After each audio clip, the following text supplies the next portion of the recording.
Hola, ¿qué tal? Muy buenos días. Muy buenas tardes. Y muy buenas noches. Y en cualquier latitud del mundo que te encuentres, esto es Cuestión Teatral. Y la cuestión de hoy es ser o no ser con la autogestión de proyectos.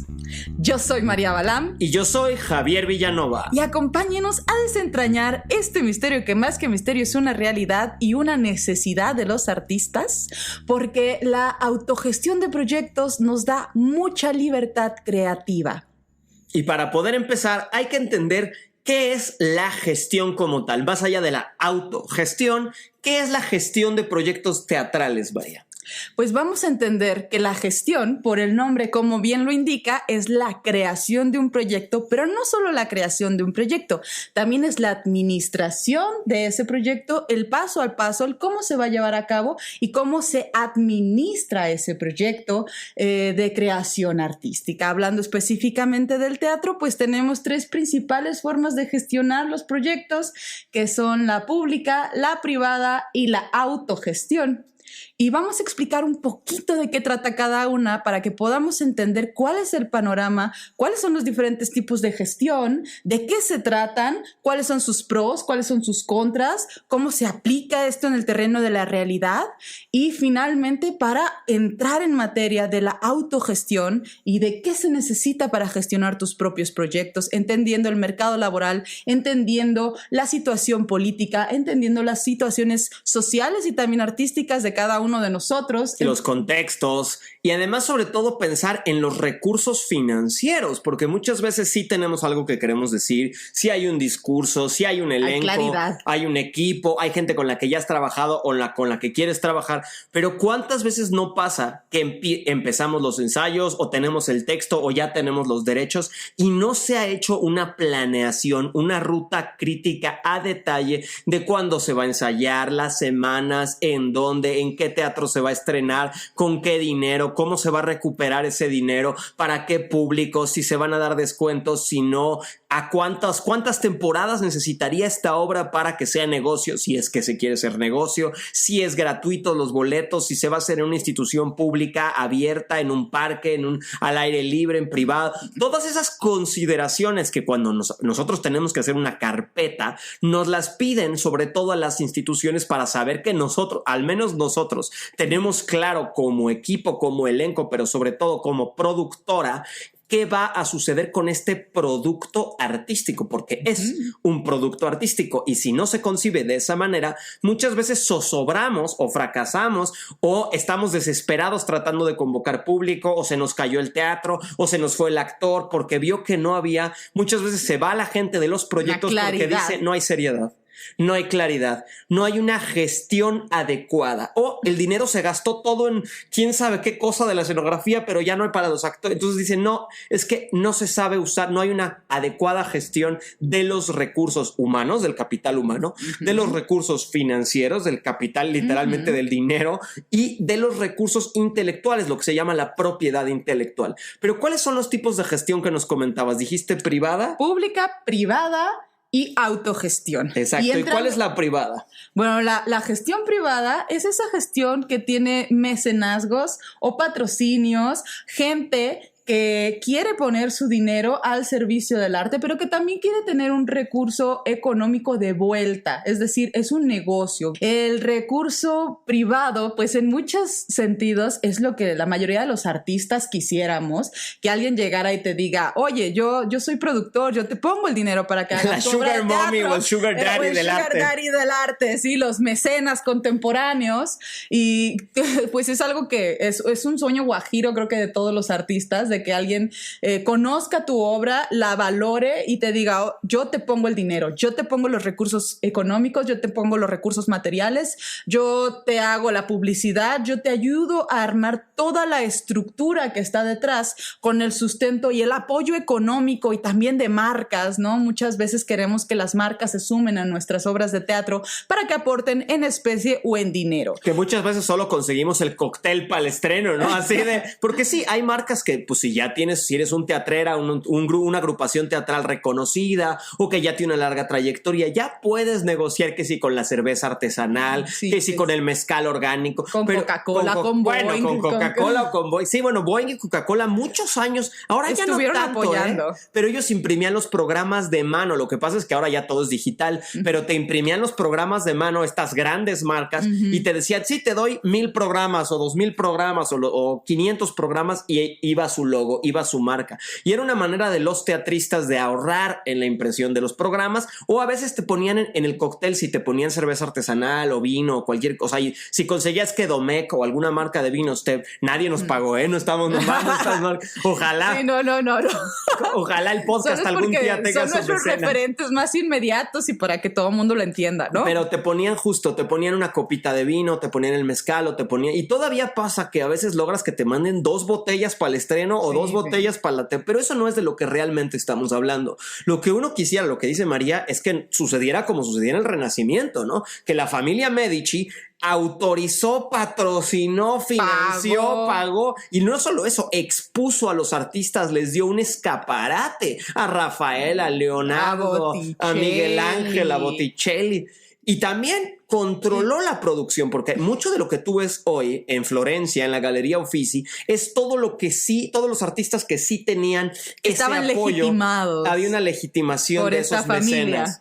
Justamente, y los que quedaban fuera en la periferia, los que no accedían, no eran del gusto de los Medici. Digo, había otras familias, patrocinando, pero realmente había un monopolio de los Medici del arte, y a veces pasa que justamente te encuentras, no sé, el Moisés de Miguel Ángel en una iglesita chiquita que dices, ¿qué hace en esta capillita? Y luego te enteras que no les gustó lo que hizo él con ese Moisés, no les satisfizo, y entonces ya no va a estar en una gran catedral, no lo apoyaron, o no va a estar en el Vaticano, no va a estar en un gran museo, sino ni en nuestra capilla o en nuestra casa o en nuestra mansión. No, ahora ya no lo apoyaron y se quedó 1 año sin patrocinio, 2 años sin patrocinio, y la pieza de arte estuvo rondando por ahí hasta que acabó en tal o cual. O sea, por ejemplo, el Éxtasis de Santa Teresa está en una capillita perdido y es una obra de arte extraordinaria, ¿no? Pero aquí vamos a hablar ya en materia de los pros y los contras de este tipo de gestiones privadas, porque los pros es que efectivamente te pueden poner en la Capilla Sixtina, te pueden poner en el Vaticano, te pueden poner en el Museo Uffizi, es decir, en los grandes escaparates de la humanidad, con los grandes espectaculares, una publicidad pagada brutal, espectacular, que le llegue a las masas, porque finalmente el objetivo de este tipo de gestión es generar la mayor cantidad de recursos económicos que se puedan, porque finalmente el patrocinador, el mecenas contemporáneo, el sugar daddy del arte, la sugar mommy del arte de ahora 2024 es generar recurso económico, es hacer un capital y es también que sea un negocio. Entonces toda la forma de producir y de gestionar ese proyecto va a estar determinada por si es o no es un negocio. ¿Y cómo vas a saber si tu producto es un negocio? Porque tiene que ser popular culturalmente hablando y que le llegue a las masas, que sea para la gran mayoría de la gente. Entonces muchas veces se van por modas o por movimientos ideológicos, movimientos sociales, tratando de encontrar ahí los puntos de encuentro que me lleven a capitalizar mi producción. Que es muchas veces lo que pasa con lo que se queja la gente de Disney o lo que se quejan, no sé, de las distintas plataformas de streaming. Dicen, bueno, es que ¿por qué no hacen tal tipo de serie con tal tipo de contenido? Bueno, porque para ellos tiene que ser negocio. Y Netflix, están buscando Amazon, que sea éxitos HBO, mundiales. O sea, justamente, ¿no? O sea, queremos que el público, como decía María, el gran público ame, consuma y se devore la serie. Sí, y lo mismo, si tú eres... Y hacer mercancía de esto. Si tú eres en México Cesa, o eres Alexander Go, o eres cualquiera de las grandes productoras de teatro mexicano, pues te vas a asegurar de estar en un teatro grandototototote, en el Telmex 1, bueno, cada país prestigio. Que te dé prestigio, y además que vas a poder vender los boletos caros o a un precio donde sí vas a, como dice María, vamos a recuperar dinero, pero no solo recuperar, vamos a ganar dinero. Y entonces necesitamos estrellas, actores en el elenco reconocibles, necesitamos tocar un tema ligero, divertido, entretenido, pero que a la vez sea picante, pero que tenga el tema del momento, pero el trend, pero ya no tiene tanto que ver con qué quiero yo decir desde mi arte, qué necesito expresar, para nada. No. Es una metodología, una producción y una gestión cuyo enfoque es el éxito financiero y el éxito popular. Sí, y parte de los pros es que son las producciones mejor pagadas. Es donde verdaderamente un artista puede decir, bueno, por este año o por esta cantidad de tiempo que voy a estar trabajando aquí, sí puedo solventarme una vida cómoda, tengo un sueldo, tengo ciertas prestaciones. Más allá del prestigio, tengo cierta solvencia económica que me va a permitir a mí estar tranquilo, relajado, viviendo de mi arte, viviendo de mi talento, de lo que hago, sabiendo que voy a estar en grandes escaparates, que mi mensaje o que mi obra, mi talento va a llegar a las masas, que va a llegar a mucha gente, voy a ser muy visto, voy a ser muy reconocido.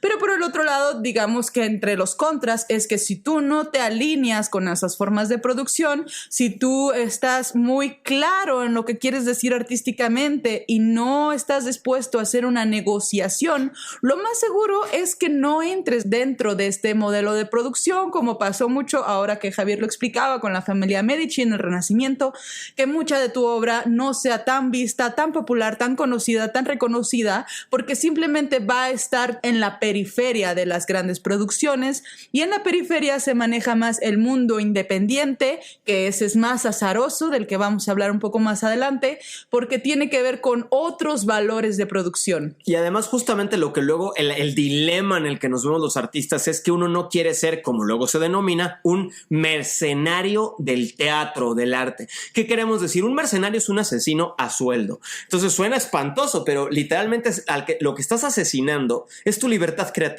Es tu lo voz. Que estás asesinando es precisamente a ti mismo, no es que asesines a alguien más, bueno, a veces a los públicos, ¿no? Pero de los vacunas contra el teatro, no, pero en realidad cuando tú dices, es que ahorita soy un asesino a sueldo, es decir, estoy matando para alguien más, si el arte o el teatro se supone que lo que quiere es ser tectónico, que quiere sacudir, que quiere irrumpir, romper, resquebrajar el tejido para luego sanarlo, para luego reconstruir el tejido social, uno a veces dice, es que esto que estoy haciendo no está sirviendo para reconstruir el tejido social, o no tiene un valor simbólico, o no es profundo. O sea, literalmente estoy disparando la bala o estoy introduciendo la crisis, pero esto que estoy haciendo no tiene un valor poético, no tiene un valor simbólico. O un valor espiritual para ti, ¿no? Exactamente. Un valor artístico en ese sentido. Te sientes como literalmente nada más cobrando tu cheque o a sueldo, pero dices, es que esto está hueco o está güero, está vacío para mí. Entonces, ese es uno de los problemas, o lo que decía María.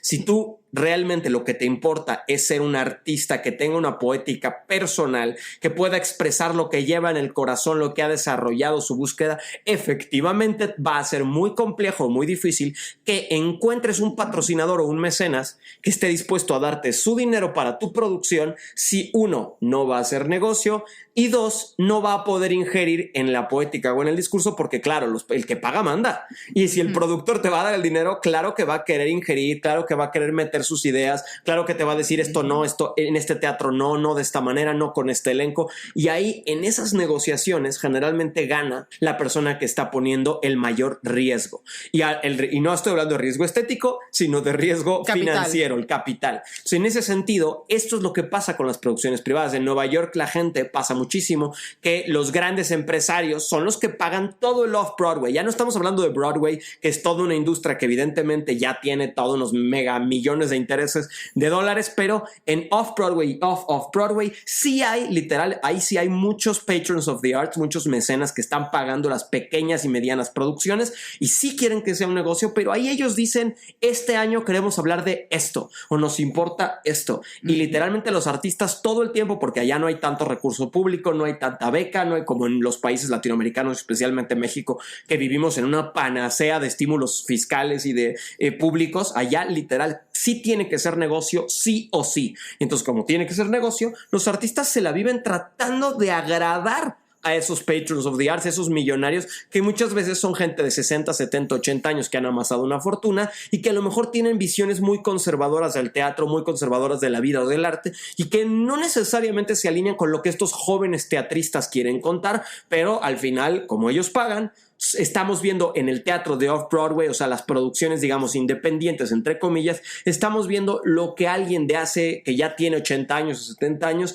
le hubiera gustado ver hace 40. Entonces sí, de repente vemos discursos viejos o discursos que no terminan de sentirse contemporáneos porque al final están supeditados al capital. Sí, y no quiere decir que esto esté mal, simplemente es una realidad y es una forma de producción, ¿no? Es una forma de gestión que hay que entenderla y hay que ver cuáles son sus aristas, cuáles son sus distintas caras, qué beneficios puedes obtener como artistas, que pues también una realidad es que uno no nada más puede vivir de amor al arte, ¿no? También necesita comer. Tenemos el mal hábito de comer 3 veces al día y hay ciertas cosas que necesitamos a nivel material, a nivel económico también. Entonces hay que pensarse también como un producto en ciertas circunstancias cuando es requerido o cuando estamos dispuestos a pagar el precio de perder cierta libertad creativa. Y aquí se trata de ser polifacéticos y de sabernos mover en todas las áreas, en todos estos esquemas de producción. Aquí el tema central es la autogestión. Todo lo que estamos hablando es para encaminar, es para llegar allá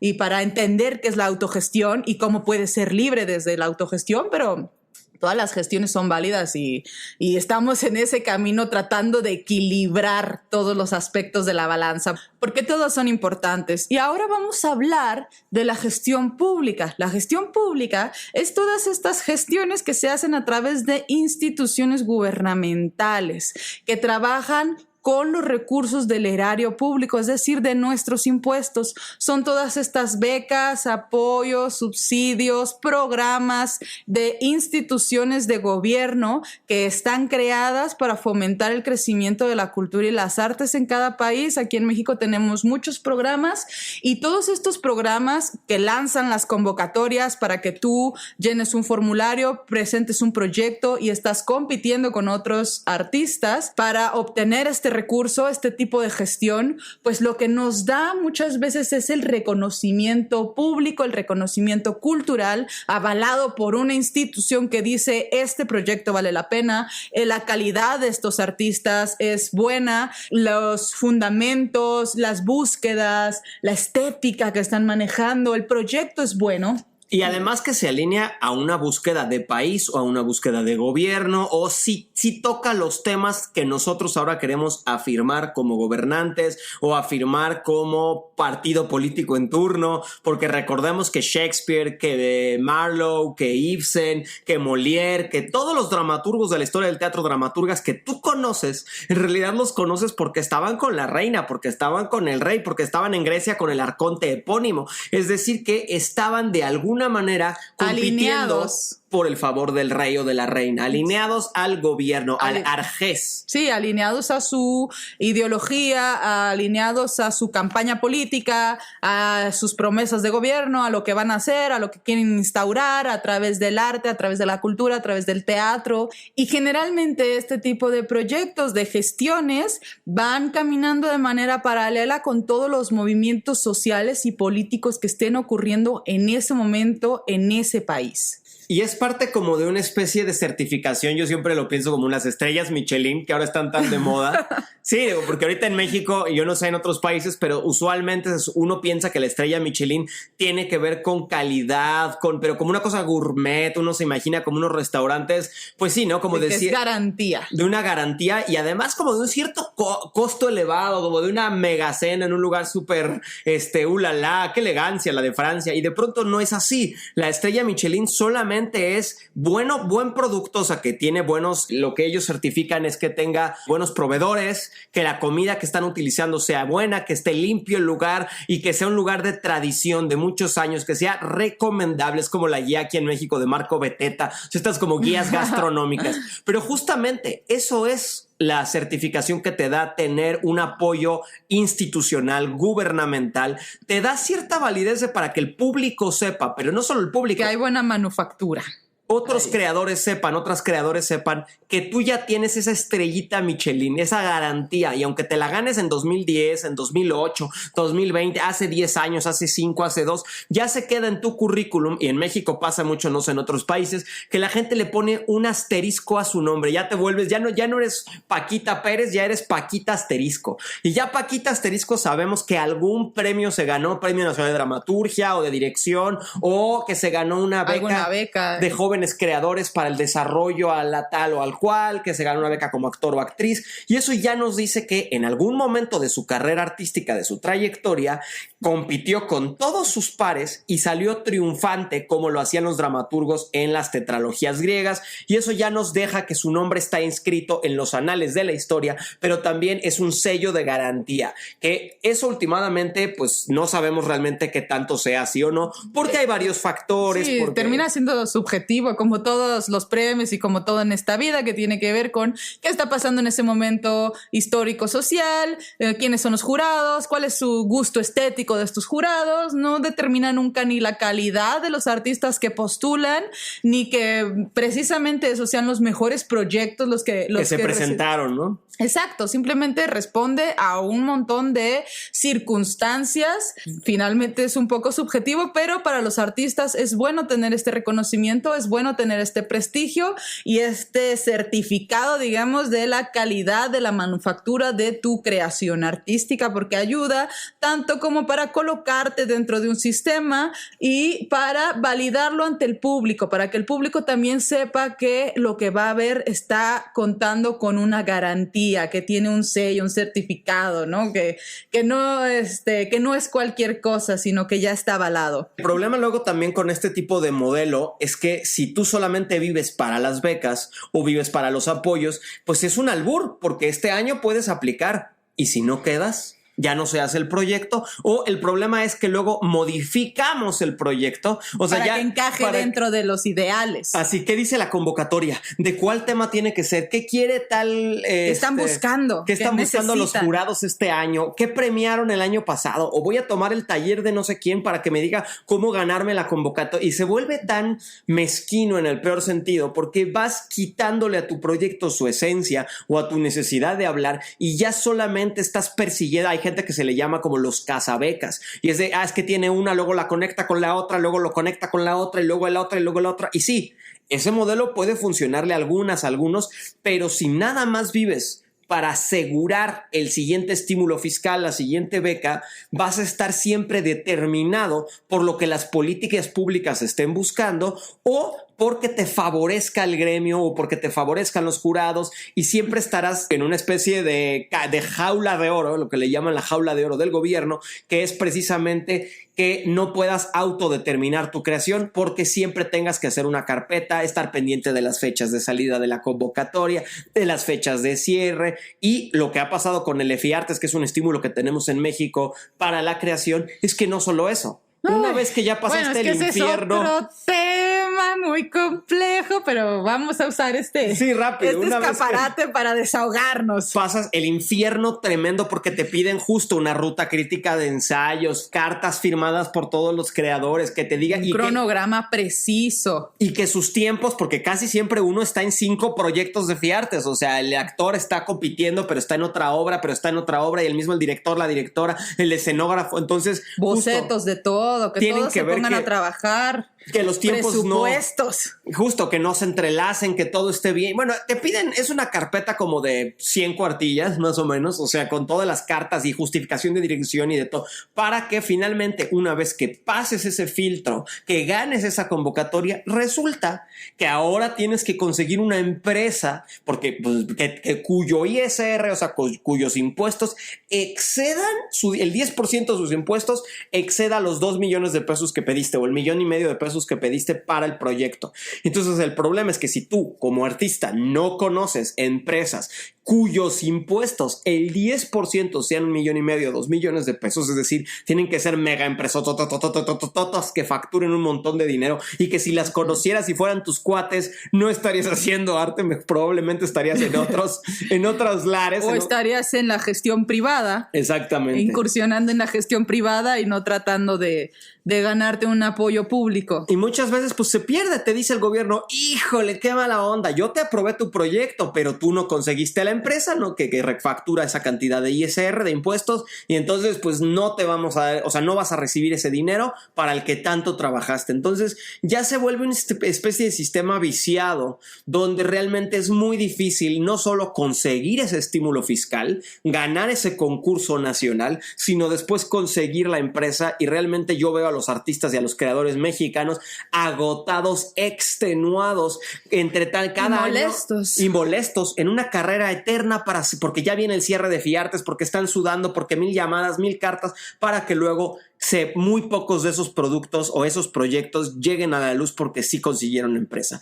Entonces, primero porque lo seleccionaron, segundo porque consiguieron empresa, que ahí son dos filtros grandísimos. Sí, y lo mismo pasa con otro tipo de impuestos y estímulos en todo el mundo, es decir, siempre que el gobierno sea el que emite el estímulo, ellos van a tener un interés, ellos van a tener una agenda, los jurados tienen otra y uno está esperando a ver si te la ganas. Hacer el afortunado. Hacer el afortunado, y a veces también se vuelven unos círculos medio viciosos donde ya los que ganaron se vuelven jurados. Ellos luego, como es lógico, van a favorecer los proyectos de la gente que conocen. Ya no pensemos si te cae bien, si te cae mal, simplemente la gente que has tenido la oportunidad de ver su trabajo, y luego eso centraliza mucho el recurso, porque efectivamente lo que ha sucedido luego es que la gente que está en las periferias o en las provincias, si no va a las fiestas adecuadas o no está en los círculos adecuados, no conoce al jurado, y luego el jurado no es que tenga malicia ni que tenga ninguna hazaña, es simplemente naturaleza humana que aunque no lo quieras, aunque quieras ser lo más objetivo posible, si ya viste el trabajo de este creador o creadora, o has tenido la oportunidad de conocerlo o de ver su búsqueda y sabes que es garantía o sabes que es calidad,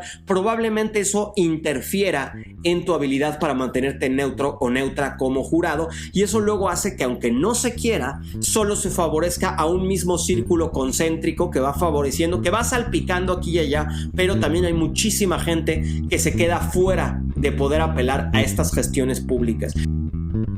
Si estás disfrutando Cuestión Teatral y quieres ser parte de esta floreciente comunidad, puedes dar clic en seguir, darle 5 estrellas al podcast o compartir para que llegue a más amantes del teatro como tú. Entonces ahora sí, venimos a la que nosotros, de la que realmente queremos hablar, y que es la solución, entre comillas. La autogestión de proyectos, que así como todas tienen sus pros y sus contras, ¿no? Y hay que validarlos y hay que ponerlos también en la balanza y ver que dependiendo de qué proyecto quieres hacer, cuál es el alcance al que tú aspiras o cuál es la naturaleza de tu proyecto, pues aquí viene el último punto y más importante, que es la autogestión de proyectos. Porque cuando tú autogestas, es decir, tú creas un proyecto y lo planeas, lo llevas con tus propios recursos, porque de eso se trata la autogestión de proyectos. Aquí no estás pidiendo un recurso externo, ni un recurso privado, ni un recurso público. Estás con tus propios recursos, sean muchos o pocos, estás llevando a cabo ese proyecto artístico, porque aquí lo que impera es la necesidad de decir algo. Yo tengo una necesidad humana, una necesidad artística de querer expresar una idea, un momento, una emoción, un dolor, un pasaje de mi vida, algo que he comprendido, algo que me duele, algo que me atraviesa, algo que me emociona, algo que me está moviendo humanamente, mi pasión. Y entonces, como artista, yo me veo arrollado por esta fuerza que me está sucediendo y tengo la necesidad de sacarlo, tengo la necesidad de expresarlo, ya sea en una obra de teatro, escribiendo, bailando, componiendo una canción, haciendo una escultura, una pintura, pero yo tengo una necesidad imperante de expresar algo y a través de mi pasión y a través de mis acciones lo llevo a cabo, no importando cuáles sean mis herramientas, ni cuáles sean mis recursos económicos, ni si tengo o no tengo los contactos, simplemente lo hago porque puedo y porque tengo sobre todo una necesidad de expresar expresarlo. Y aquí entra en juego completamente la libertad creativa, la libertad de expresión y la autenticidad, que son los puntos claves de cualquier artista, porque todos los artistas tenemos esta necesidad de expresar lo que nos mueve, lo que nos duele, lo que nos conmueve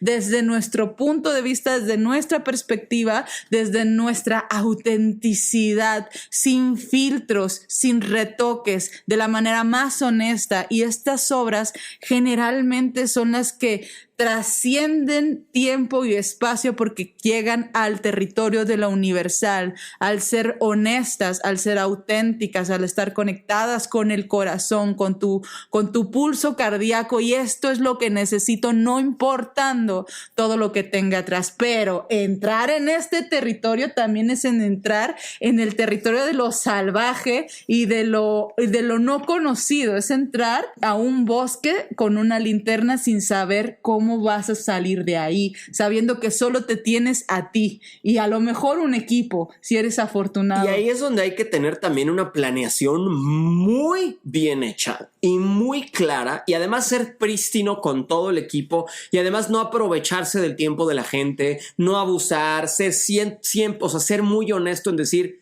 este es el recurso, o sea, que se va a poner en juego, que muchas veces, como dice María, es personal, o yo voy a financiar la apuesta, o nosotros lo vamos a hacer con las cosas que tenemos, o lo vamos a llevar a cabo en tal foro que nos abre las puertas, y la verdad es que siempre dicen cuentas claras, amistades largas. Entonces, mientras más claro esté todo, pero de inicio a fin, con una planeación crítica, es decir, vamos a ensayar 4 meses o 3 meses, sabiendo, por ejemplo, que no te puedo tener ensayando 6 meses o un año, precisamente porque no te estoy pagando los ensayos, o porque te estoy pagando poco por los ensayos, o porque nos vamos a ir a taquilla y no sabemos cómo nos va a ir. Exactamente. Entonces tienes que ser muy honesto en ese sentido de decir, bueno, vamos a tratar de aprovechar el tiempo al máximo. ¿Qué quiere decir esto? No puedes llegar a ver a los ensayos a ver qué pasa como director o directora. Tienes que tener planeados los ensayos, tienes que aprovechar el tiempo al máximo, tienes que hacer que los ensayos no excedan los 2-3 meses, tienes que ser una vez a la semana y ser flexible con los horarios de los creativos, porque claro, esos creativos que te están donando, porque se vuelven una especie de donataria autorizada de sí mismos, porque te están donando su tiempo y su trabajo, ellos o ellas tendrán que buscar el pan, el dinero, el recurso en otro lado. ¿Qué quiero decir? Tendrán que hacer comerciales, tendrán que hacer cine, tendrán que hacer castings, tendrán que trabajar en Argentina pasa muchísimo. Todo en Argentina es es casi autogestión o gestión privada, o sea, casi no hay tampoco muchos apoyos o muchos estímulos, casi todo es privado o autogestión, y todos los actores, todos los directores tienen un trabajo de día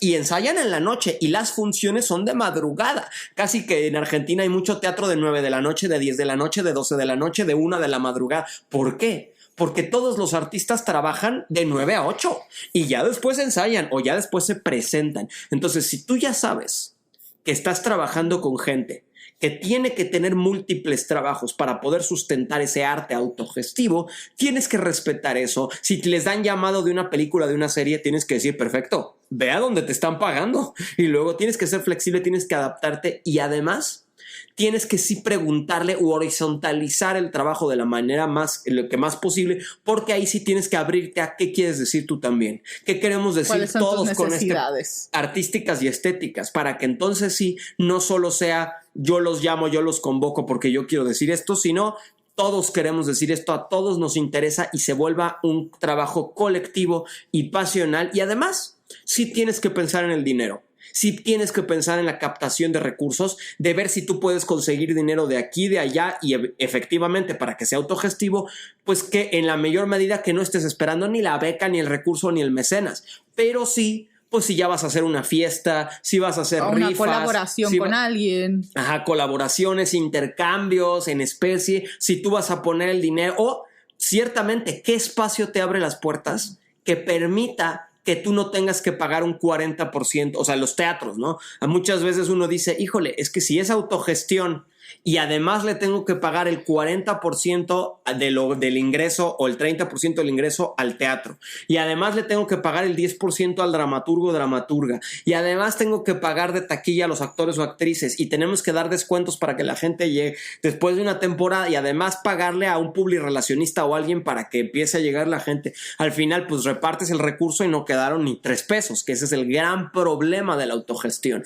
que no se planeó bien en qué zona de la ciudad se va a hacer, que no se planeó bien a qué público, no se hizo una campaña de medios o de redes, y realmente al final la gente luego quedamos también con un mal sabor de boca porque me pagaste muy poquito, no me pagaste o me prometiste.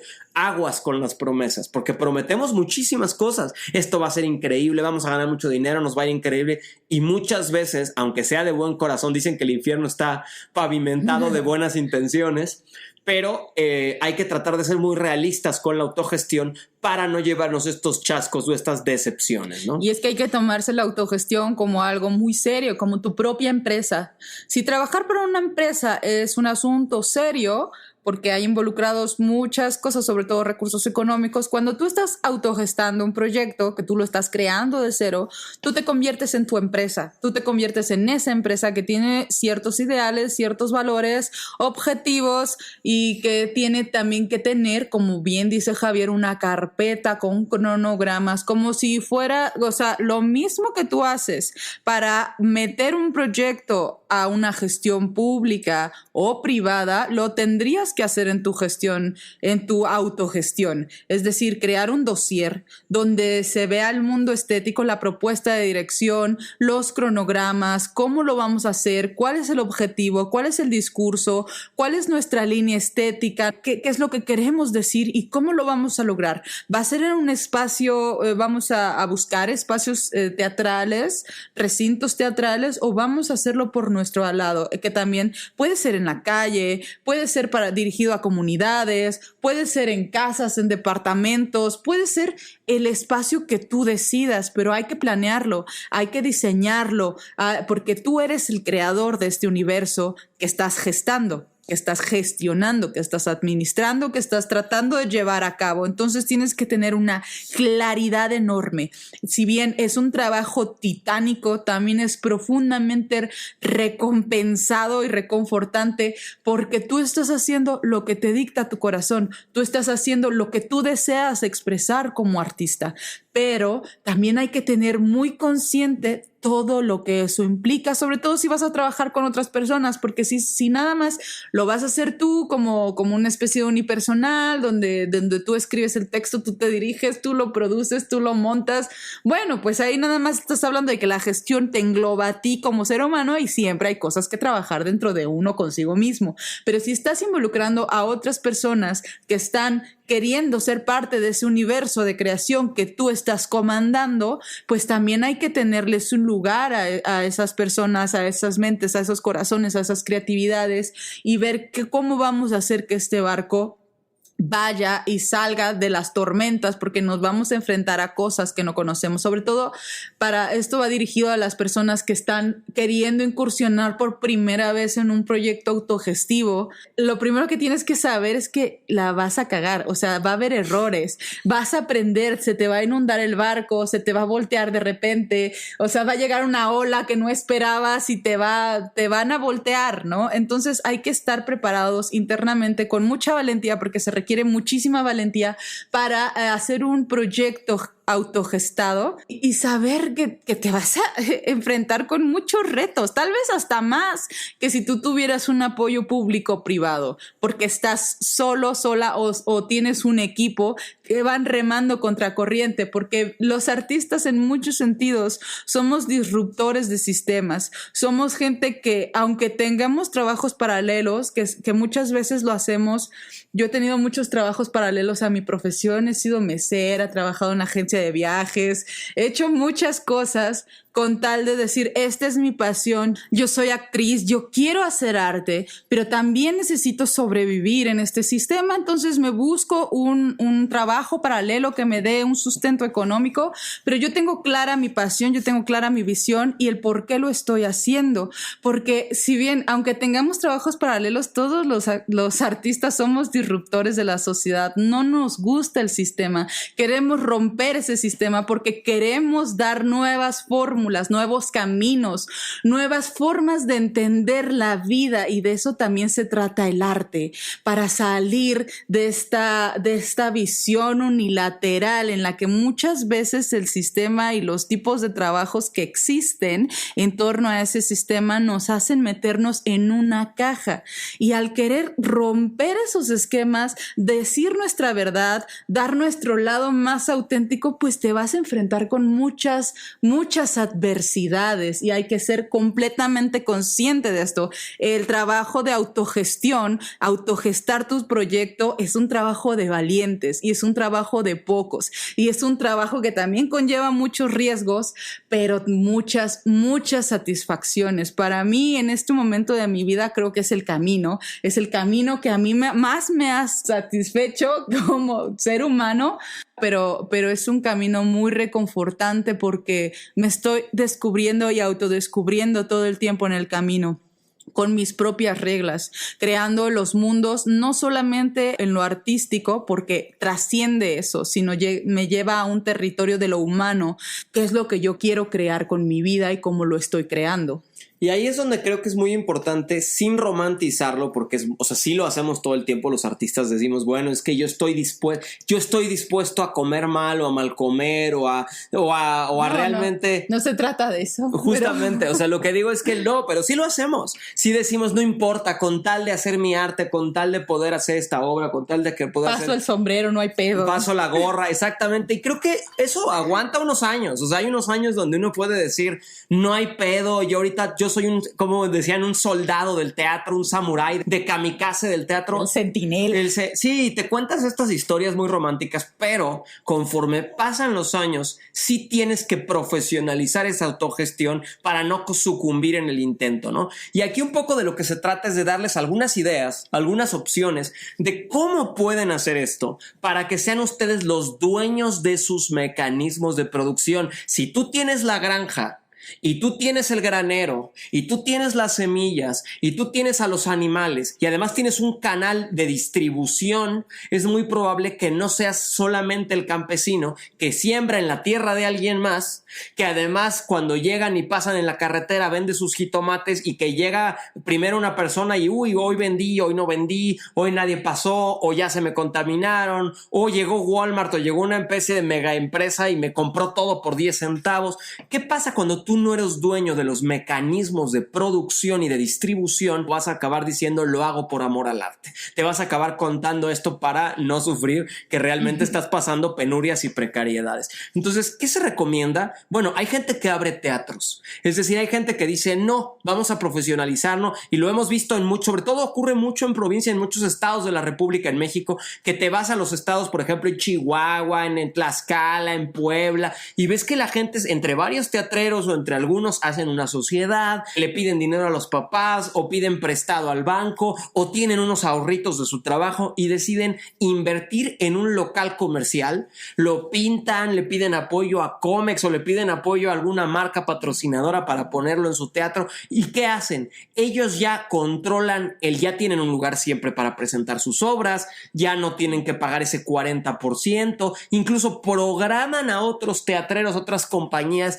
que sí paguen ese 40%, y eso pasa mucho en Argentina, pasa mucho en Colombia, pasa mucho en muchos países de Latinoamérica. Y luego en Juárez y en Tijuana pasaba que hay un teatrista muy famoso que literalmente rompió la pared de su casa y abrió como foro. En Oaxaca pasó también que alguien dijo, esta es mi casa, aquí voy a empezar a presentar mis obras. ¿Por qué? Porque en ese momento tú ya tienes tu capital humano, tienes tu obra, y además si tú te especializas, que eso es otra recomendación, o usas dramaturgos o dramaturgas ya de dominio público, es decir, que ya clásicos, exactamente. Shakespeare, Calderón, Molière, Sor Juana, Lope de Vega, que ya tengan más de 70 años de muertos. Juan Ruiz de Alarcón. Depende de la legislación de tu país, pero si montas a los clásicos, ya no te preocupes, no tienes que pagar derechos. Hasta los puedes adaptar y no hay pedo. Exactamente. Pero la otra es... Estudia, tómate un taller, tómate un curso que a ti se te va a quedar el aprendizaje, un taller de dramaturgia. Y entonces tú dices, yo voy a escribir mi espectáculo. Y también a lo mejor ya no pagues un director o directora. Tómate un taller o profesionalízate y di, estoy invirtiendo en mi negocio para la autogestión. Entonces, ¿qué pasa? Yo la escribo, pero tú la diriges dentro de la misma compañía. Trata de trabajar con las mismas personas donde ya hay alguien que puede suplir algún rol que siempre va a suplir. Tú eres el director, yo soy el dramaturgo, la dramaturga, y además si juntos rentamos este espacio, este local o tenemos este lugar donde nos presentamos, un proyecto común comunitario. También en muchas comunidades lo que pasa es eso, ya hay un espacio que es la casa de la cultura, un lugar comunitario común donde ya se sabe que puedes pedir, que puedes solicitar el espacio y donde beneficia a la comunidad que existe esa cultura, y entre todos hacemos una especie de proyecto ejidatario cultural, es decir,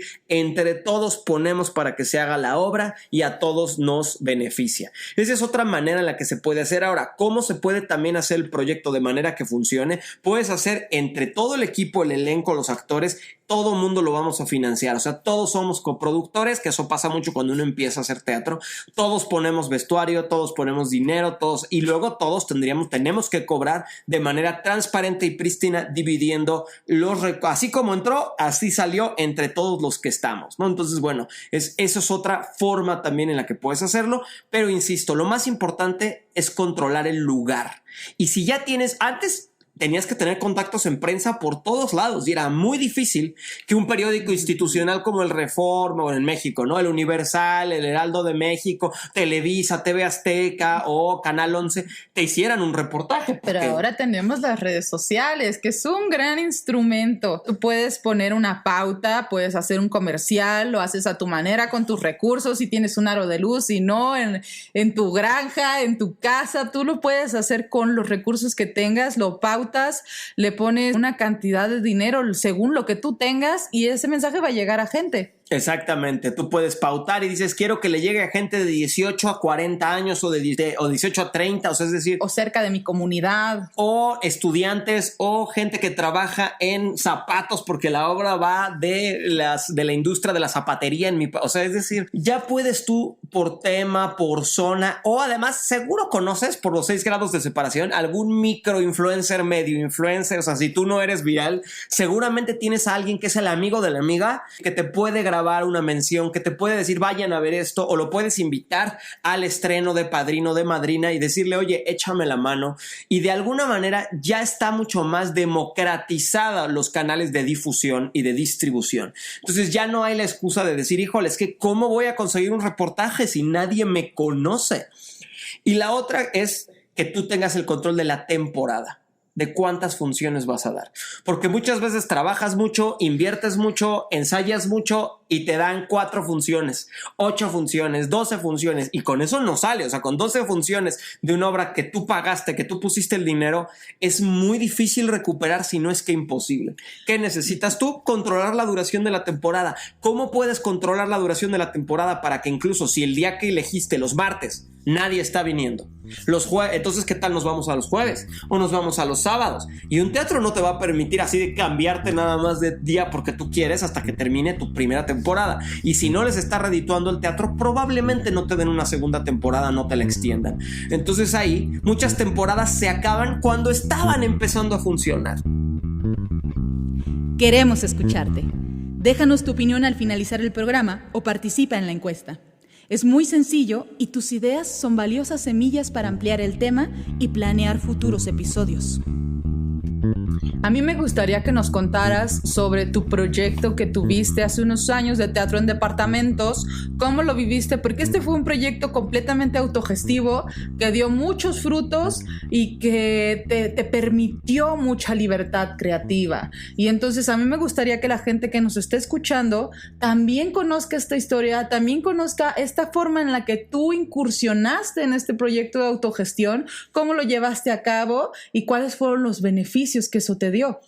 Pues justamente cuando yo empecé a dirigir, yo empezaba a buscar todos los espacios que había, tratando de llevarles mis obras, mis carpetas, mis proyectos, y me rechazaban porque pues en ese momento ni había redes sociales como las hay ahora, o sea, apenas había salido Facebook y ni sabíamos cómo usarlo, no existía Instagram, no existía Twitter, o sea, sí, ya suena como el año del caldo, ¿no? Pero en realidad no tanto. Les estoy hablando de 2009 o 2010. O sea, realmente el mundo ha cambiado en 14 años infinitamente. Y yo me acuerdo que yo tenía mis obras y solo había como 3 o 4 espacios no institucionales. Y esos pequeños foros que había ya eran foros donde se presentaban directores de alto renombre que estaban haciendo teatro experimental. Pero aún así, cuando tú tratabas de meter como teatrista joven tu carpeta, te decían, ¿y tú quién eres? Fórmate, derecho a piso, ¿con quién has trabajado? Y entonces también se volvía muy difícil decir, se volvía este loop eterno de para que me conozcan tengo que haberme presentado, pero para que me permitan presentarme me tienen que conocer. Ajá, como cuando vas a buscar un trabajo que te piden 6 años de experiencia, pero quieren recién egresados. Y entonces exactamente.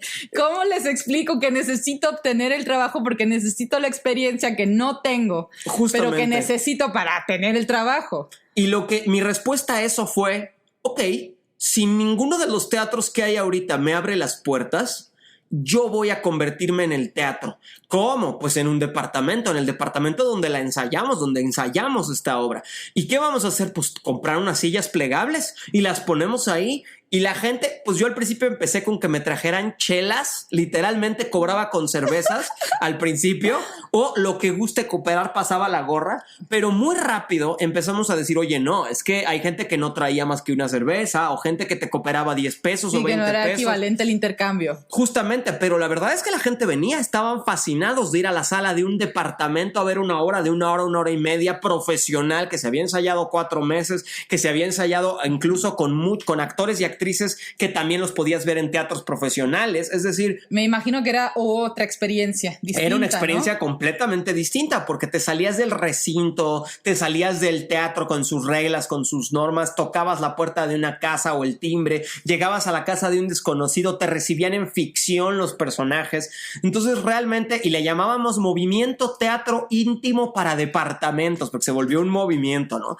Pero rápidamente los críticos de teatro empezaron a meterse en las salas de departamentos. La temporada duraba lo que nosotros queríamos que durara. Estábamos los días así de, híjole, los lunes no nos están funcionando, vámonos a los martes o vámonos a los viernes. Oye, mejor en vez de las 8 de la noche, ¿qué tal si empezamos a las 9 para que a la gente le dé tiempo de llegar porque el tránsito? O sea, realmente controlábamos el mecanismo, pero además dueños éramos un mecanismo. Justamente, y al principio lo hacíamos en un departamento de la actriz, pero cuando los roomies nos dijeron, oigan, queremos recuperar nuestro departamento, ya dejen espacio privado. Ya dejen de hacer teatro en nuestra casa, dijimos, y si cada semana nos cambiamos de departamento. Y durante 4 años consecutivos hubo una obra que en realidad estuvo cada semana en un departamento distinto de toda la Ciudad de México. Recorrimos todas las colonias, o sea, el Distrito Federal nos lo sabíamos de memoria porque llevamos en nuestro coche, yo tenía un Ford Ka en ese momento, con una alfombra, con unas sillas que se desarmaban, con, o sea, la escenografía trashumante, y realmente estábamos de alguna manera repitiendo un modelo que es milenario, que es el de la compañía El Carro de Comedias. Exacto. El carro trashumante. Es decir, estos teatreros que van por las comunidades, y además también tenía una gloria que era maravillosa. Muchas veces los teatros en México, no sé en otros países, pero están solo en una zona de la ciudad. Están todos en el sur o están todos en el poniente. O sea, de repente son como zonas de teatros, pero hay muchas comunidades que no les llega el teatro o que les queda muy lejos. Exacto, desplazarse es toda una travesía. O que hacen 1 hora y media al teatro y dicen, no, es a las 8, salí a las 7 de trabajar y mejor me voy a mi casa, me compro unas caguamas y prendo la tele. Pero con teatro para departamentos nosotros decíamos, no, yo te llevo la obra a tu casa, a Cuautitlán Izcalli, a Neza, Iztapalapa, Polanco, Coyoacán del Valle, Narvarte, Roma, Estado de México, Chimalhuacán. O sea, de verdad nosotros manejábamos 2 horas, los artistas, 1 hora y media, pero la gente recibía en su comunidad, en su casa, la obra de teatro, y a veces invitaban a todo el edificio, vecinos, va a haber una obra de teatro profesional hoy en mi casa, y la gente nada más tenía que subir las escaleras o bajar las escaleras o tomar el elevador para llegar a la obra de teatro. O vecinos, en mi patio va a haber una obra de teatro, y ya la gente de la comunidad o de esa colonia en la que no llega el teatro o en la que no hay un teatro cerca, nada más caminaban 1 cuadra y habían llegado a una obra con actores y actrices profesionales. Y esto lo empezamos a hacer en 2012, más o menos, 2012, 2013, y terminamos de hacerlo. O sea, digamos que fue un movimiento que duró hasta 2018, 2019, utilizando bodegas, utilizando casas, utilizando espacios en ruinas, parques, azoteas. O sea, literalmente se volvió una locura. Empezamos a programar a otras compañías. De repente, de lunes a domingo había una obra diferente. O sea, cada día una obra diferente, de directores diferentes, dramaturgas diferentes, en departamentos. Es más, había días que había una obra en Polanco, otra en Cuautitlán Izcalli y otra en Neza. O sea, en diferentes localidades el mismo día. ¿Por qué? Porque casas hay tantas como, o sea, pues sí, digo. Y quien abra las puertas, pues puede convertirse en el anfitrión y en el escenario al mismo tiempo. Y además todo el dinero que se recaudaba, esto es muy importante, iba para los artistas al corte de la función, porque las casas ganaban una experiencia, es decir, en una casa donde pues tú vives, tú habitas con tu familia, con tus amigos, con tus roomies, con tu esposa, esa noche una obra de teatro profesional, ese era el ganar. Para la gente que no se dedica al teatro, esto es muy importante recalcarlo, los que más nos invitaban a su casa no eran los teatreros te decían pues ¿cuánto me vas a pagar? ¿No? Sí, quiero mi 30%. Yo soy un teatro y en la noche entonces quiero mi 30%, exacto, se volvían hasta peor, te decían que querían el 50%, pero la gente, es decir, la gente que no se dedica al teatro, estaban fascinadas, hasta cena nos hacían, nos daban de cenar, o sacaban alcohol, sacaban cervezas, vino al final, porque para ellos era un evento extraordinario, entonces no nos cobraban. ¿Y qué pasa? Todo lo que la gente pagaba, porque empezamos a poner boletos, empezamos a cobrar, ya costaba 200, luego 250 pesos por persona, luego 300,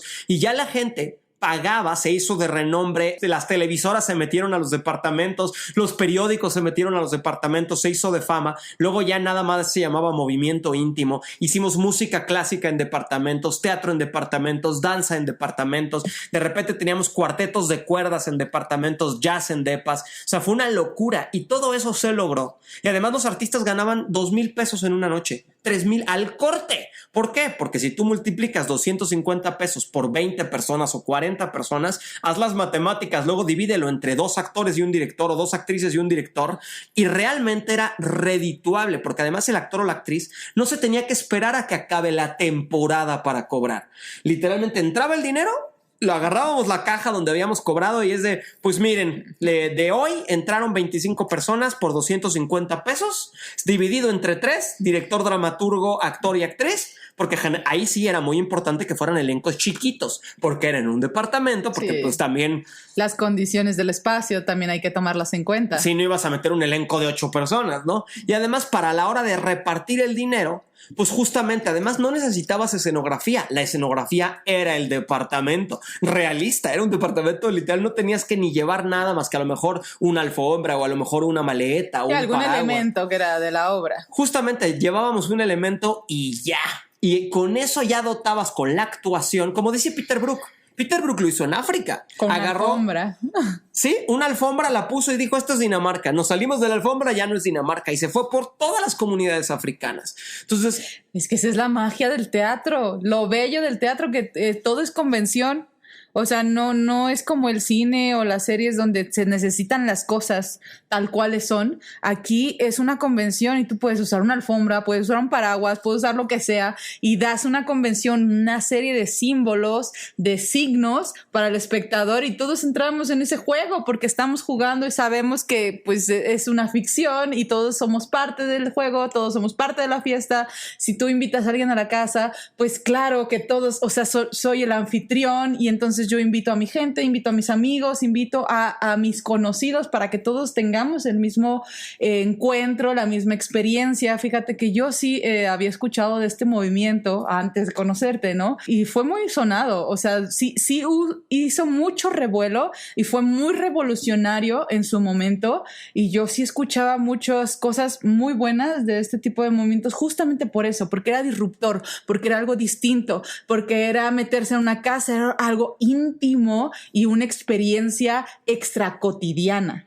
Precisamente, además nos fuimos por todos los estados de la República. ¿Y qué creen? no teníamos que nosotros conseguir un recurso para viajar. Le decíamos a la casa en San Luis Potosí, en Guadalajara, en Monterrey, oye, tú me hospedas. Miren, nos quedábamos a dormir. Qué cínicos, me encanta. Le decíamos, oye, ¿me puedes? Sí, o sea, la verdad es que yo no sé ni cómo nos salimos con esa, porque le decíamos, oye, mira, tú nos hospedas, nos puedes dar hospedaje en tu casa porque ahí nos vamos a presentar. Y la gente en las casas tenía tantas ganas de ser parte del movimiento íntimo, de que una obra de teatro, porque lo habían leído en el periódico, lo habían visto en la tele, pero pues decían, híjole, yo no vivo en la Ciudad de México, y de repente cuando nos mandaban porque nos mandaban correos, o sea, ni siquiera redes sociales. Estamos hablando del MSN, del Hotmail todavía. Nos mandaban correos así de, oye, yo quiero ser parte del movimiento íntimo, pero vivo en San Luis Potosí o en Durango o en Puebla, y le decíamos, no te preocupes, si tú me hospedas, yo agarro mi coche, agarramos carretera, vamos a tu estado y nos hospedas 3 días o 4 días, nos consigues además con amigos tuyos otras casas para que no nos presentemos diario en la tuya. Nos presentamos jueves en la tuya, viernes en la casa de tu vecina, sábado en la casa de tu suegra y domingo en la casa de tu mejor amiga, ¿no? Sí, perfecto, yo organizo. Y ellos ya se sentían gestores culturales, conseguían las casas, nos daban de desayunar. De hacer comunidad también. Sí, hacer comunidad, y nos daban de desayunar y de cenar. Luego además, claro, eso era medio cansado para nosotros porque sí, como literalmente nos quedamos en su casa, querían hablar todo el tiempo con nosotros, desvelarse con nosotros, hacer fiesta con nosotros, que de alguna manera era como una manera de retribución, de tú me estás hospedando, me estás alimentando, pues ahora sí que sí soy tu bufón 4 días y con mucho, no, y nos preguntaban cosas de la obra, se volvió una especie de como si nos adoptaban. De hecho hubo gente que nos dijo, ya tienen nueva obra, vuelvan a mi estado, yo los vuelvo a adoptar, y ya éramos como sus hijos adoptivos. Fue bien bonito porque nos fuimos de gira a 8 estados de la República, presentamos la obra donde quisimos, el tiempo que quisimos, ganamos buen dinero. Y eso nos permitió también darnos a conocer, nos permitió también llegar a tener ese estatus y esa validación. Y justo, no teníamos que competir por esa certificación, por esa estrella Michelin. Era, ¿y quién te dijo que te puedes presentar aquí? Pues yo conseguí la casa, conseguí el departamento. ¿Y quién te dijo que tu temporada puede durar 5 años o 3 años o 2 años? Pues la gente que la quiere en sus casas. Mientras haya gente que la pida. Mientras haya gente que la pida, yo hago la obra y voy a donde me pidan y justo feliz. Una de esas obras decíamos, ya queremos terminar, y nos la seguían pidiendo en las casas de yo la quiero. Y decíamos, híjole, ya estábamos hasta cansados. O sea, dijimos, ya, esta es la función 80, la función 100, la función 107, hasta que paramos incluso porque quisimos, porque realmente la gente la seguía pidiendo, ¿no? Yo creo que esa es la maravilla de la autogestión, que es ser completamente dueño de tu tiempo, de tu esfuerzo, de tu creatividad, de saber cómo gestionar tus recursos humanos, artísticos, económicos, de crear comunidad, de decir lo que necesitas decir, hasta donde lo necesitas decir, sin atarte, sin involucrar terceros en el sentido de que te obliguen a cumplir ciertas medidas o ciertos parámetros de creación donde tú eres completamente libre, que claro, como todo tiene sus pros y sus contras, ¿no? De repente puedes estar navegando contra corriente y de repente las olas te sacan a una costa de una isla paradisíaca preciosa, pero es un poco como la vida, estar remando y ver hacia dónde nos lleva, cuánto va a durar esto, no lo sabemos, vamos a ver que el público decida. Justamente, y creo que así como nosotros, hay una frase que a mí me gusta mucho, que es, yo no tenía teatro y lo salí a buscar. No, o sea, es una frase, creo que es de Héctor Azar, no estoy 100% seguro, pero es esta cuestión de decir, si no te sirve nuestra idea del teatro en departamentos o en tu país no se puede, porque por ejemplo en Nueva York me entrevistaron una vez cuando estaba yo en otra residencia de dramaturgia y me preguntaron sobre este movimiento, así de, oye, nosotros investigando tu perfil y todo, vemos que en México eres el creador de este movimiento, eres gestor cultural, cuéntanos. Les platico y se atacaron así de, oye, pero las casas tenían seguro para los espectadores, un seguro por si había un incendio o por si había un accidente. Y yo, no, ¿cómo crees? Pues me prestaban su departamento. Oye, ¿y con cuánta anticipación? Y tú le dabas al público la dirección de la gente. Porque además yo no solamente invitaba a los vecinos o a los amigos de quien prestaba la casa. Quien prestaba la casa nos daba su dirección y quien sea que viviera por esa zona, nosotros les dábamos la dirección de esa persona, ¿no? Y me decían en Nueva York, oye, ¿y la inseguridad? ¿Y si llegaba alguien con malas intenciones a ese departamento? ¿Y cómo publicitaban ese departamento? Y hasta yo pienso, híjole, nos íbamos a la casa de desconocidos en estados de gente, mucho riesgo, en otros estados, y hoy pienso, híjole, con el narco o con otras cosas, ya no sé si sería viable, ¿no? O si sería factible, o si mucha gente, los dueños de las casas sí me preguntaban, ¿qué pasa si se rompe algo? Que La verdad es que curiosamente solo se rompió en los años que hicimos este movimiento de 2013 a 2018, 2019, solo se rompió un vaso. O sea, es impresionante, ni macetas. ¡Qué maravilla! Sí, nada. Y además un vaso común y corriente que se lo repusimos, no pasó nada.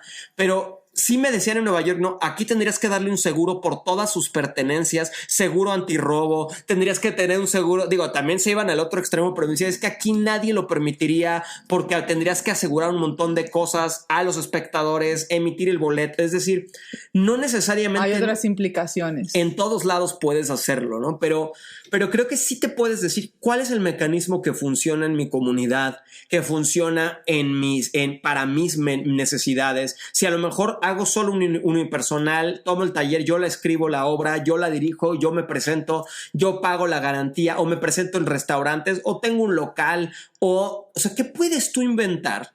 ¿Qué mecanismo puedes tú inventar donde tú controles todo? La distribución, la difusión, la dramaturgia, la dirección, los actores, el dinero que pase por tus manos, que no se vaya a un tercero, un cuarto, un quinto, que no tengas que esperar 3 meses, 6 meses, que puedas controlar la temporada. Si tú logras inventar o desarrollar una teatralidad que te funcione, vas a estar realmente ahora sí siendo completamente autogestivo. Y si lo logras, te garantizo que la experiencia de crear va a ser mucho más satisfactoria, porque vas a poder decir lo que tú necesitas sin esperar a que tus pares o tus colegas te validen, o a que te den el premio, o a que te den la convocatoria, sin esperar a que le fiartes, finalmente consigas la empresa, sin sufrir de que cierra mañana la convocatoria y no me han mandado la carta y no sé si me la van a dar, y además sin tener que ajustarte a alineamientos de nadie más que a los propios y a los de la gente. Ahora sí que la gente te va a decir si quiere tu obra o ya no quiere tu obra,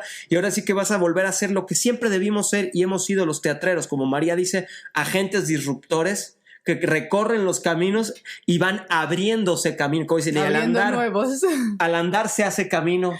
Y al volver la vista atrás se ve la senda que nunca has de volver a pisar, ¿no? Entonces, o sea, golpe a golpe hay que hacer cada proyecto. Si estás disfrutando del podcast, no olvides seguirnos. Y cada proyecto tiene sus necesidades. Nosotros hicimos teatro también en bodegas de arte, ¿no? En galerías de arte. También hicimos en casas abandonadas, hicimos teatro de inmersión. Y esto se lo digo a todo tipo de artistas, no solo teatreros. Tú puedes hacer una exposición de foto o de pintura en un departamento o en una casa o en una calle. No esperes a que te abran la puerta, ¿no? Abre las puertas tú.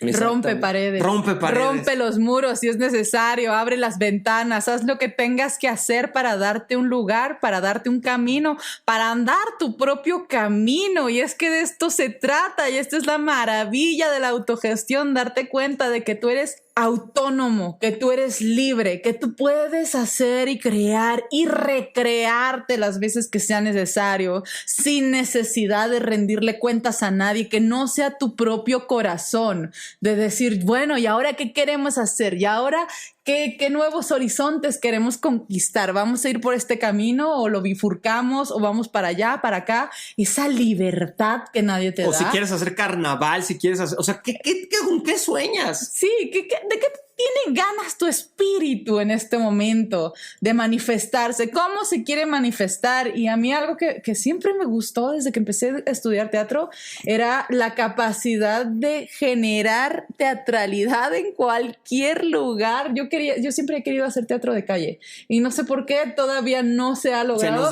Se nos dará, será cuando tenga que llegar, pero porque yo decía es que no necesitas nada. Justo, solo necesitas la convención, a lo mejor una alfombra, a lo mejor una tela, a lo mejor un banquito, lo que sea, pero yo puedo jugar con cualquier elemento y puedo crear y puedo ser libre en mi creación porque no se necesita nada más que los actores y el público. Justamente, volver a lo que decía Yoshio Ida, decía, tú te paras en una pequeña esquina, te pones a llorar, se acerca la gente a ver si estás bien, de repente les sonríes y le haces una caravana, ya hubo un hecho teatral, una teatralidad, ¿no? Ya sucedió y hasta te aplauden y en ese sentido creo que, bueno, María esto no lo está contando, pero es algo que a mí me inspira mucho de su historia, de su vida. Ella decía que cuando ella empezó a formarse como actriz, ella se subía a los camiones literalmente con una guitarra y a cantar. Con un amigo y con una guitarra. Y eso era teatro. A cantar y luego con otra amiga también los semáforos. Literalmente, y luego uno como que se pierde de eso y se olvida de eso, y es que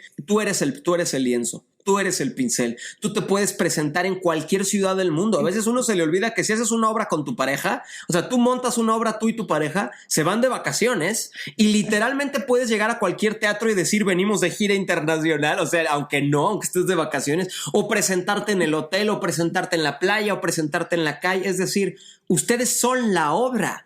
Y justamente en la medida que uno se dé cuenta de que tiene la capacidad de ser la obra donde quiera que vaya. Porque tú lo eres. Porque tú lo eres. Tú eres la obra.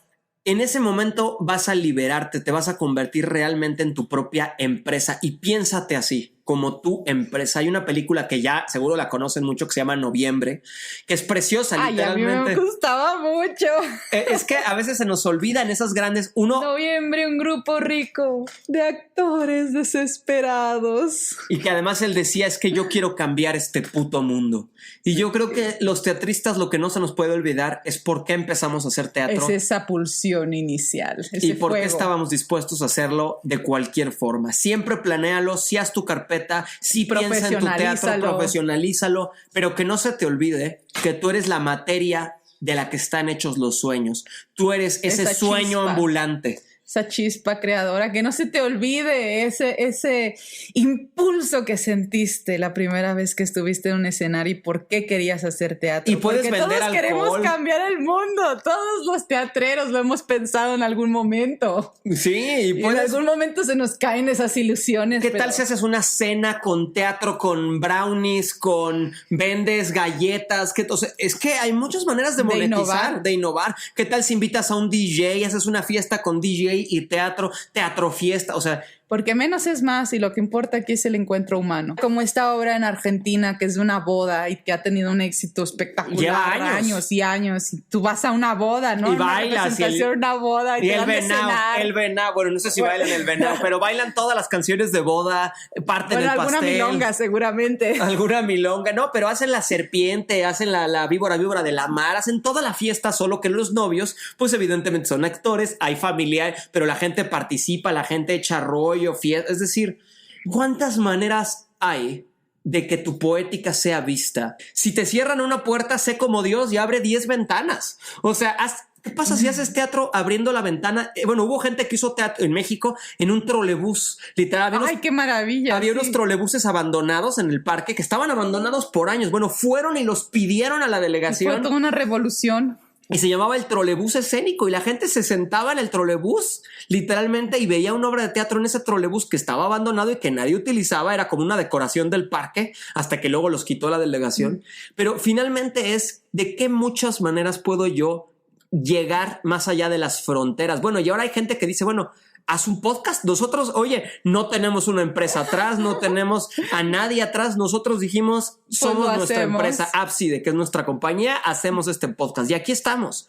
Entonces la autogestión es esa capacidad que tienes para no esperar, esa voluntad, para abrir ventanas, para romper la pared, para hacer lo que haga falta, para dar tu mensaje, para transmitir tu luz al mundo, para compartir esa autenticidad, eso que solamente tú eres y que nadie más va a poder darle al mundo, porque el teatro es la fiesta de la vida, la fiesta del encuentro, la fiesta de la humanidad. ¿Y cuántas formas hay de celebrar? ¿Qué tal si haces una experiencia en un bosque? Que se pierdan en el bosque y haces un sueño de una noche de verano en un bosque. ¡Qué maravilla! O sea, es decir, y además lo puedes hacer una experiencia de hiking, de trailing, de senderismo, o incluso con bicicletas. Dices, a ver, vamos a bajar con bicicletas todos y el sendero y llegando abajo comemos unas quesadillas en la Marquesa y hacemos, bueno, aquí hay un bosque que se llama La Marquesa en México y hacemos una obra de teatro, un sueño de una noche de verano. Entonces lo haces una experiencia. Ahora todo el mundo quiere experiencias. Bueno,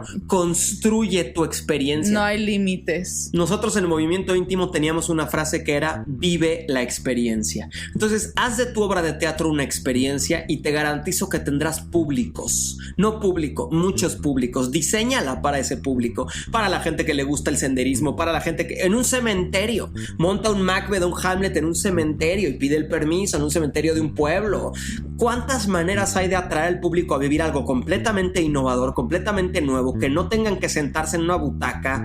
O sea, tú googlea la poética del derrumbe, una obra que hacíamos en casas que se estaban cayendo a pedazos, en ruinas, y literalmente eran casas que teníamos que pedir permiso a Protección Civil porque se estaban cayendo en pedazos, pero eran casas que a veces las construcciones las tenían paradas, estaban intestadas, no podían hacer nada con esa casa y decían, oye, ¿puedo hacer una obra de teatro en tu construcción en ruinas?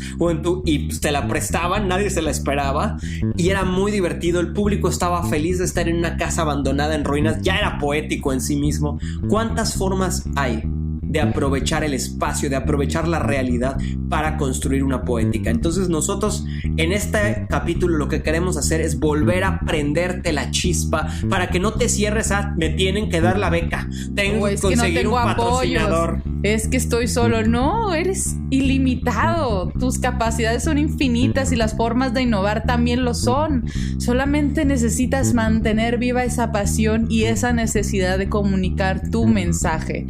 Y con esto queremos despedirnos porque nuevamente es que no podemos hacer episodios cortos, pero esperamos que esta plática, este podcast, esta los conversación, sí, los inspire y los ayude a gestionar nuevas teatralidades, nuevas formas de llegar al público, de insertarse en su comunidad, de gestionar, de autogestionar sus proyectos, eso que les nazca del corazón, porque a eso venimos a disfrutar, venimos a mostrar, a compartir nuestra luz con los demás. Y si disfrutaste este programa y te gustó toda esta inspiración, recuerda que puedes encontrarnos en @cuestión teatral en Instagram. A María puedes encontrarla @María Balamaría en Instagram. @Javier Villanova, Javier con X. Sí, también nos puedes buscar como @AbsiDeContent y nosotros estamos aquí para ustedes. Nosotros también queremos compartir. Si vives en otro país, en otro estado, hagamos giras, hagamos intercambios, vénganse para acá, nos vamos para allá. De lo que se trata es de volver a recordar que el mundo es un pañuelo, que la comunidad está si tú la haces. Y muchas gracias por escucharnos y ser valientes en sus emprendimientos. Esto fue Cuestión Teatral.